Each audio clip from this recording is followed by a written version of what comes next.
गुरुदेव भगवान की जय। प्यारे कृष्ण कन्हैया लाल की जय।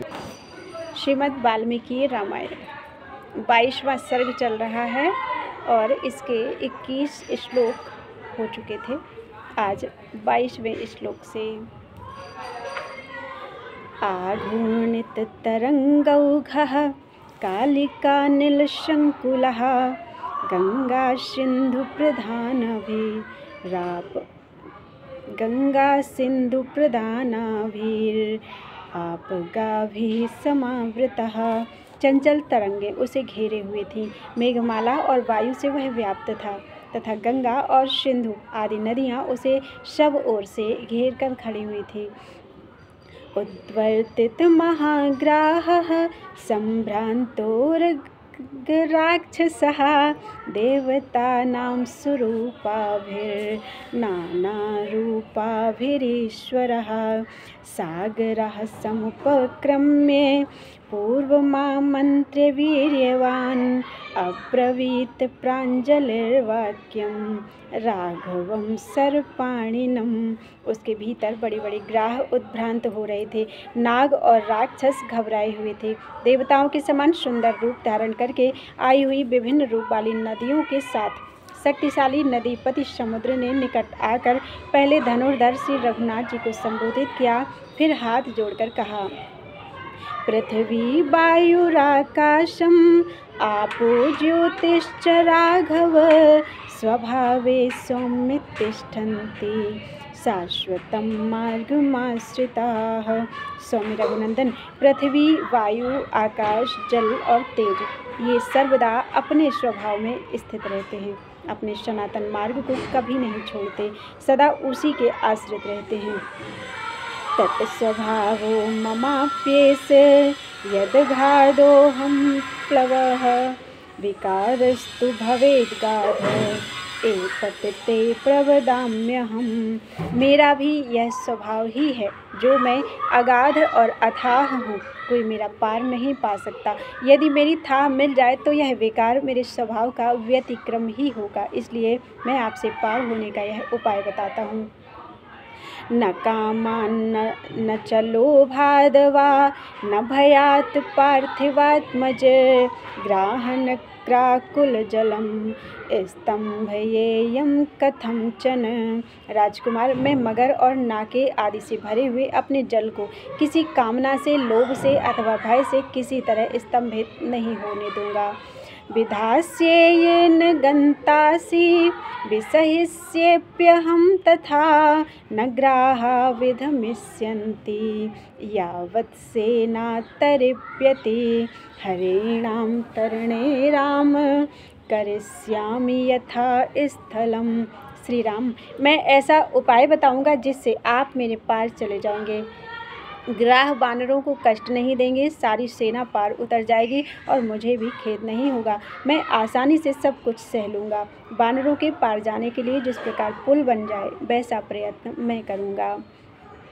तमब्रवीत् तदा रामः शृणु मे वरुणालय अमोघो अयं महाबाणः कस्मिन् देशे निपात्यताम्। तब श्री रामचंद्र जी ने उससे कहा, वरुणालय, मेरी बात सुनो। मेरा यह विशाल बाण अमोघ है, बताओ इसे किस स्थान पर छोड़ा जाए। रामस्य वचनं श्रुत्वा तं च दृष्ट्वा महाशरं महोदधिर्महातेजा राघवं वाक्यमब्रवीत्।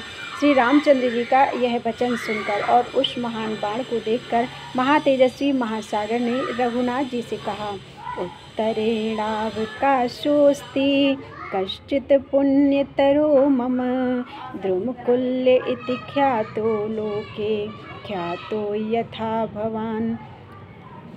द्रुमकुल्य इति ख्यातो लोके ख्यातो यथा भवान्। प्रभु, जैसे जगत में आप सर्वत्र विख्यात हैं एवं पुण्यात्मा हैं, उसी प्रकार मेरे उत्तर की ओर द्रुमकुल्य नाम से विख्यात एक बड़ा ही पवित्र देश है। उग्रदर्शन कर्माणो बहवस्तत्र दस्यवः आभीरप्रमुखाः पापाः पिबन्ति सलिलं मम। वहाँ आभीर आदि जातियों के बहुत से मनुष्य निवास करते हैं, जिनके रूप और कर्म बड़े ही भयानक हैं। वे सब के सब पापी और लुटेरे हैं, वे लोग मेरा जल पीते हैं।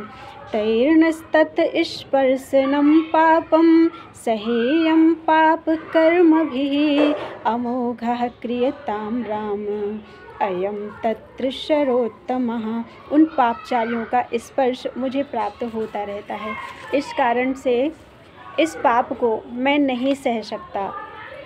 इस उत्तम बाण को वहीं सफल कीजिए। तस्य तद्वचनं श्रुत्वा सागरस्य महात्मनः मुमोचितं सरं दीप्तं परम सागर दर्शनात्।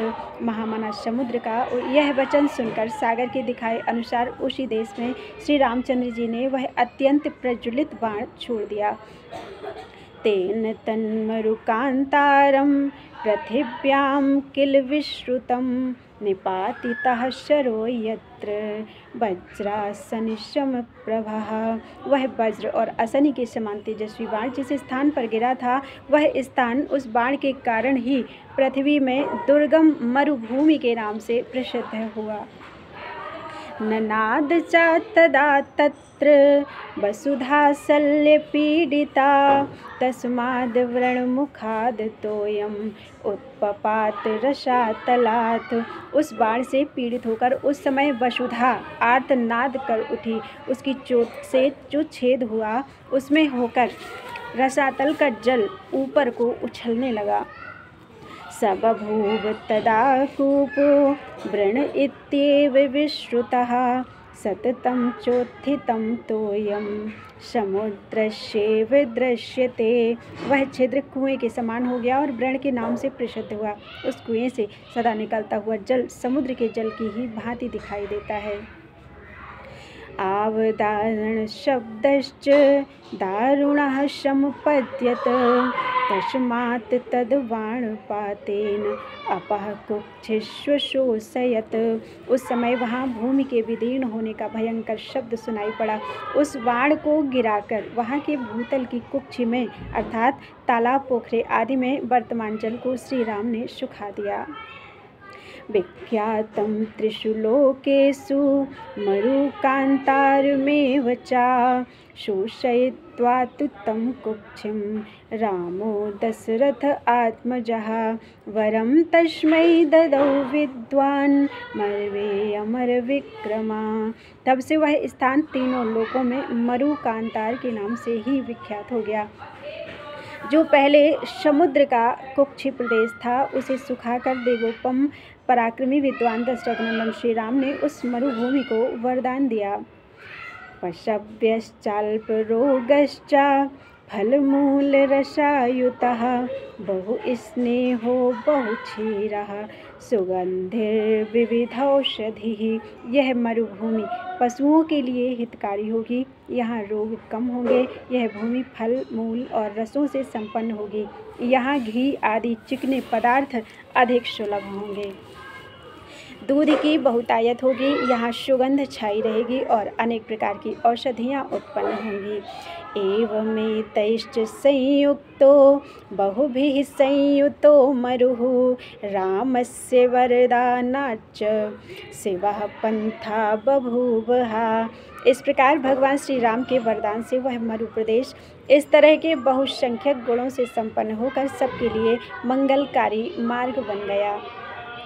तस्मिन् दग्धे तथा कुक्षौ समुद्रः सरितां पतिः राघवं सर्वशास्त्रज्ञम् इदं वचनम् अब्रवीत। उस कुक्षि स्थान के दग्ध हो जाने पर सरिताओं के स्वामी समुद्र ने संपूर्ण शास्त्रों के ज्ञाता श्री रघुनाथ जी से कहा। अयं सौम्य नलो नाम तनयो विश्वकर्मणः पित्रा दत्तवरः श्रीमान् प्रीतिमान् विश्वकर्मणः सौम्य, आपकी सेना में जो यह नल नामक कांतिमान बानर है, साक्षात विश्वकर्मा का पुत्र है। इसे इसके पिता ने यह वर दिया है कि तुम मेरे ही समान समस्त शिल्प कला में निपुण होगे। प्रभु, आप भी तो इस विश्व के श्रेष्ठा विश्वकर्मा हैं। इस नल के हृदय में आपके प्रति बड़ा प्रेम है।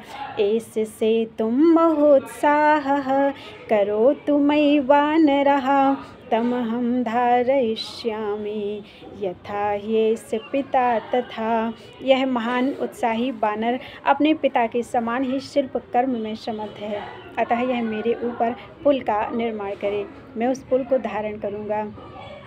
एवमुक्तोदधिर्नष्टः समुत्थाय नलस्ततः, अब्रवीद वानरश्रेष्ठो वाक्यम रामम महाबलम। यूँ कहकर समुद्र अदृश्य हो गया। तब वानर श्रेष्ठ नल उठकर महाबली भगवान श्री राम से बोला, अहम से तुम करिष्यामि विस्तीर्णे मकरालये, पितुः सामर्थ्यमाशात्य तत्त्वमाह महोदधि।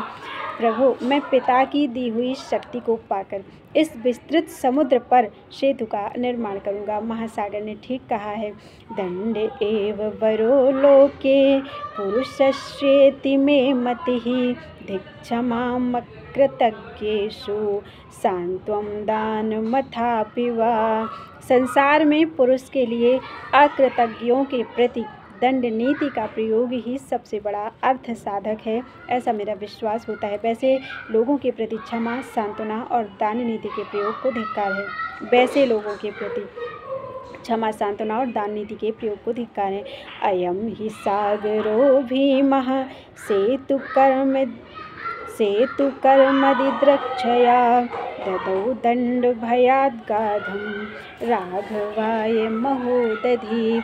इस भयानक समुद्र को राजा सगर के पुत्रों ने ही बढ़ाया था, फिर भी इसने कृतज्ञता से नहीं, दंड के भय से ही सेतु कर्म देखने की इच्छा मन में लाकर रघुनाथ जी को अपनी थाह दी है। मम्मातुर्वरो दत्तो मंदरे विश्वकर्मणा, मया तु सदृशः पुत्रस्तौ देवी भविष्यति। मया तु सदृशः पुत्रः तौ देवी भविष्यति। मंदराचल पर विश्वकर्मा जी ने मेरी माता को यह वर दिया था कि देवी, तुम्हारे गर्भ से मेरे ही समान पुत्र होगा। और सस्तस्य पुत्रोऽहं सदृशो विश्वकर्मणा, स्मारितोऽस्म्यहं मेतेन तत्त्वमाह महोदधिः, न चाप्यहम् अनुक्तो वः प्रब्रूयात्मात्मनो गुणान्। इस प्रकार मैं विश्वकर्मा का औरस पुत्र हूँ और शिल्पकर्म में उन्हीं के समान हूँ। इस समुद्र ने आज मुझे इन सब बातों का स्मरण दिला दिया है। महासागर ने जो कुछ कहा है ठीक है, मैं बिना पूछे आप लोगों से अपने गुणों को नहीं कहूँगा, नहीं बता सकता था, इसलिए अब तक चुप था। समर्थश्चाप्यहं सेतुं कर्तुं वै वरुणालये, तस्मादद्यैव बध्नन्तु सेतुं वानरपुंगवाः। मैं महासागर पर पुल बांधने में समर्थ हूँ, अतः सब वानर आज ही पुल बांधने का कार्य आरंभ कर दें। ततो विसृष्टा रामेण सर्वतो हरिपुंगवाः, उत्पेतुर्महारण्यं हृष्टाः सत्सहस्रशः। तब भगवान श्री राम के भेजने से लाखों बड़े बड़े बानर हर्ष और उत्साह में भरकर सब ओर उछलते हुए गए और बड़े बड़े जंगलों में घुस गए। ते नगान नग शंकासाः शाखा मृग गणर्षभाः, बभंजुः पादपांस्तत्र प्रचकर्षुश्च सागरम। वे पर्वत के समान विशालकाय बानर शिरोमणि पर्वत शिखरों और वृक्षों को तोड़ देते और उन्हें समुद्र तक खींच लाते थे। ते शालैश्चार्षु कर्णैश्च द्वैर्वंशैश्च वानराः, कुटजैर्अर्जुनैस्तालैस्ते तिलकैस्तैनिशैरपि बिल्वकैः सप्तपर्णैश्च कर्णिकारैश्च पुष्पितैः चूतैश्च अशोकवृक्षैश्च सागरं सम्पूरयन्। बेसाल अरसुकणधौ बांस कुटज अर्जुन ताल तिलक तिनिश बेल चितवन खिले हुए कनेर आम और अशोक आदि वृक्षों से समुद्र को पाटने लगे।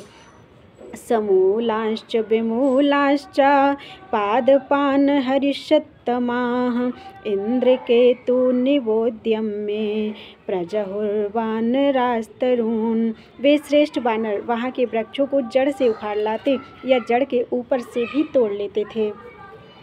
इंद्रध्वज के समान ऊंचे ऊंचे वृक्षों को उठाए लिए चले आते थे। तालान्दाणिमङ्गुल्माश्च नारिकेलविभीतकान् करीरान् बकुलान् निम्बान् समाजहुरुरितस्ततः।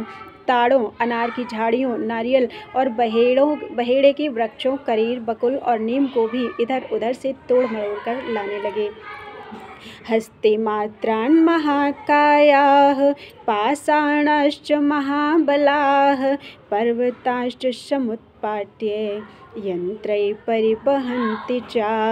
महाकाय महाबली बानर हाथी के समान बड़ी बड़ी शिलाओं और पर्वतों को उखाड़कर यंत्रों विभिन्न साधनों द्वारा समुद्र तट पर ले आते थे। आज के लिए इतना ही। 60 दोहे हो चुके हैं। बोलो वृंदावन बिहारी लाल की जय।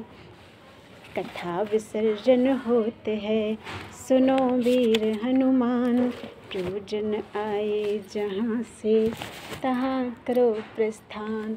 बोलो वृंदावन बिहारी लाल की जय। कर्पूरगौरं करुणावतारं संसार सारं भुजगेन्द्रहारं सदा वसन्तं हृदयारविन्दे भवं भवानी सहितं नमामि।